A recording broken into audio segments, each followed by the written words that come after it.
เป็นมันใหญ่อะไรนะ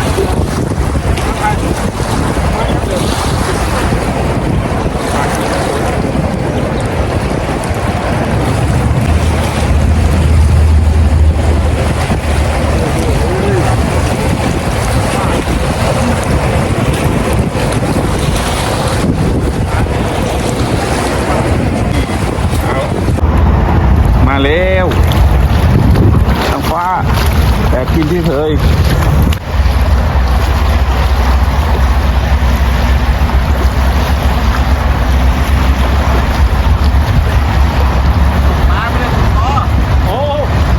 เดี๋ยวผมจะมาสายๆมาดูเฉยๆนะ เพราะว่าเขาเดี๋ยวนักแขกมาลงตรงนู้นมาขึ้นไปตรงนู้นหรอกลูกค้าหมดไปไหนอันนั้นไม่ลูกค้าเข้าหรอกไหนเอาไว้คือตรงนั้นน่ะคือถ้าลูกค้าเข้าไม่เสร็จตรงนั้นเอาไว้ให้ทีมงานครับพวกที่เพื่อนฝูงเริ่มมาได้ที่ตกเพราะว่าก็คุณชอบตกปลาครับเพื่อนฝูงก็อยากตกมาแล้วครับ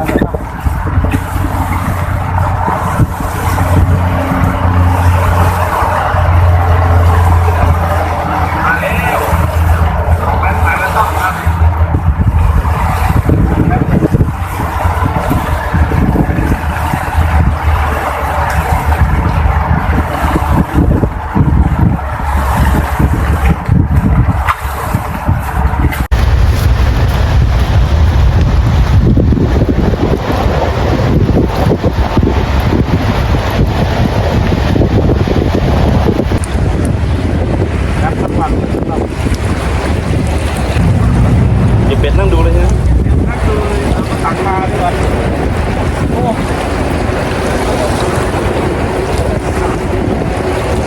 อ้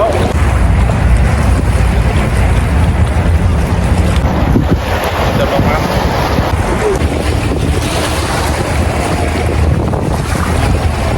2 โลนะครับ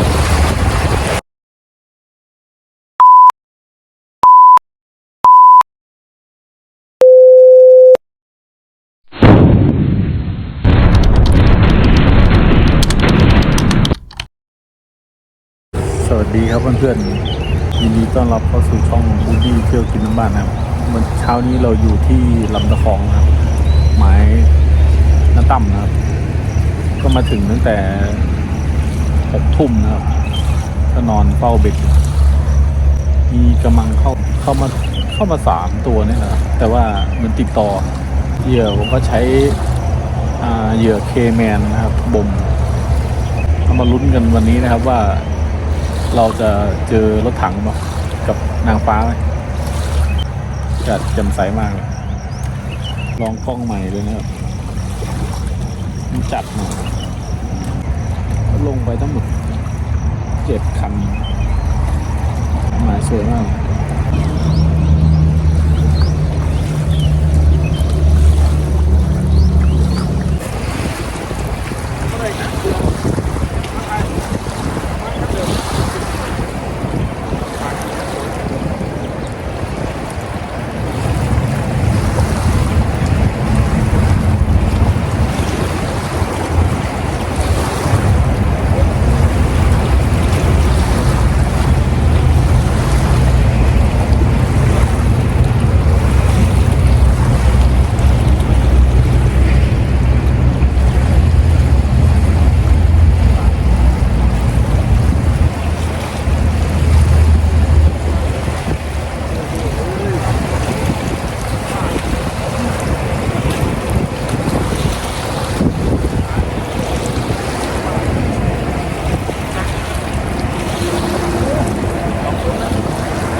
2 โลนะครับ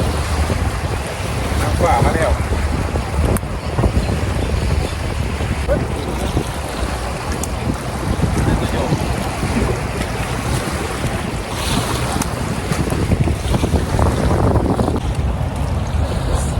สวัสดีตอนเช้าครับเพื่อนวันนี้พี่เที่ยวกินน้ำบ้านนะครับพาเพื่อนมาตกปลานะครับลำตะคอง ดูหมายครับสวยมากเลยน้ำขึ้นนะครับก็เมื่อเช้าก็ได้นางฟ้ามาตัวหนึ่งเมื่อคืนก็กระมังนะครับ2-3 ตัว เข้า3ได้1นะครับกระมังไซส์ใหญ่เลย ผมก็เลยเอาเผาไปนะครับทำกับข้าวกันเช้ากันเอาทำกินกัน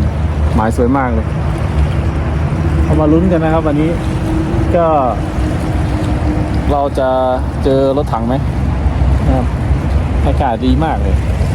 แต่ก็ครึ้มฟ้ามาแล้วนะครับ แต่ว่าไม่รู้ว่าจะตกหรือเปล่าก็จะอยู่อีกสักคืนหนึ่งนะครับ แล้วก็ประมาณบ่ายๆพรุ่งนี้ครับกลับบ้านนะครับไปปลูกป่าต่อเหยื่อใช้ก็ผมบ่มเหยื่อเคแมนนะครับชิปถั่วแดงกับหัวเชื้อชิปนะครับชิปเขียวอะไรของแกครับผมก็ลองหมักดูปรากฏว่าปลาเข้าดีจริงๆครับผมก็เลยตอนเช้ามาก็ผ่านิดหน่อยผ่าสูตรผมไปไม่แน่ใจว่าเป็นเพราะผ่าเหยื่อเขาหรือเปล่าเงียบเลยทีนี้แต่หลายๆท่านนะครับที่อยู่ข้างกันก็เงียบนะครับอาจจะไม่ใช่เป็นเพราะทำเหยื่อกลิ่นเปลี่ยนอะไรหรอกครับเพราะว่าฝนมันก็ตั้งเขามาปลามันรู้ครับฝนมาปลามันก็ไม่กินมันจะรอจนกว่าฝนหยุดครับก็มาลุ้นกันนะยาวๆครับวันนี้อย่างน้อยวันนี้เราก็ไม่แห้วแล้วนะครับโอเคครับเพื่อนๆ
อบบ้าน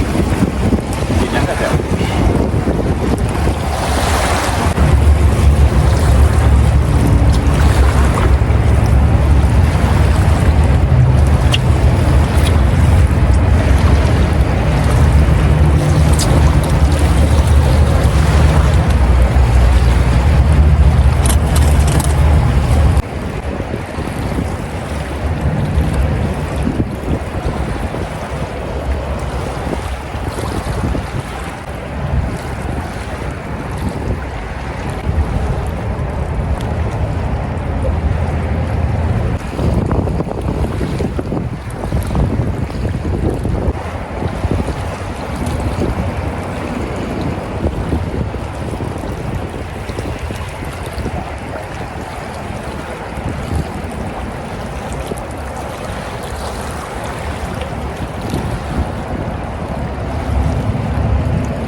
ยึดเอาแล้วครับ หมายต่ำนะครับ 339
มาแล้วนิน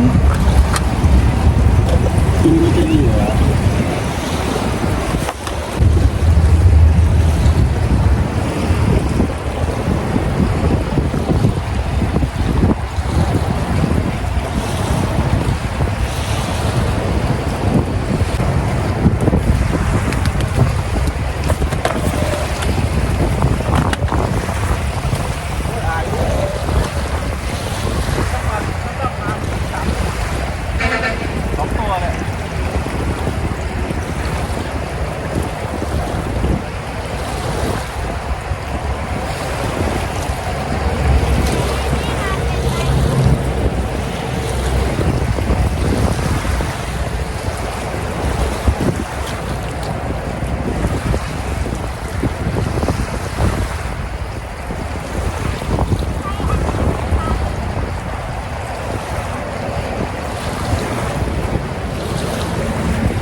โอ้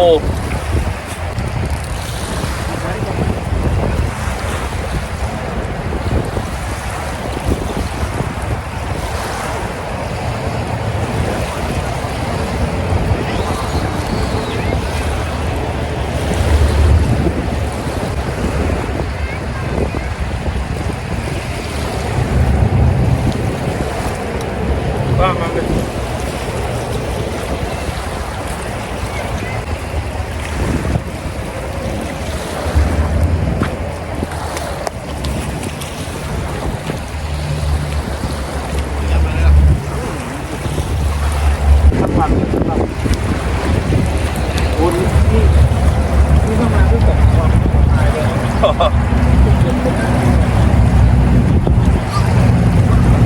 อย่าเป็ดนั่งดูเลยใช่ไหมนั่งดูเลยตักมาดีกว่าโอ้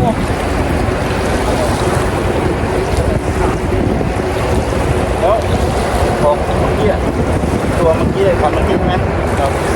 แล้วผมไปใส่เป็ดตัวเนี้ยผมใส่เป็นเบอร์สี่เบอร์สี่เบอร์สี่ของอันนี้ด้วยเบอร์สี่ของคามามันก็เท่ากับเบอร์0.8ตัวเนี้ย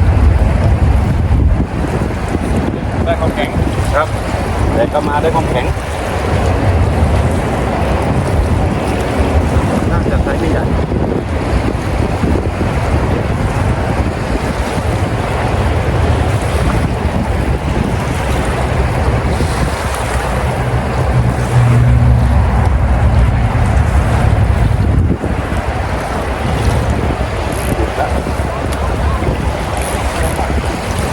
พันดิตัวน้อยดิตามเด็กตัวน้อย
มันมาก เรือเทพของเรือ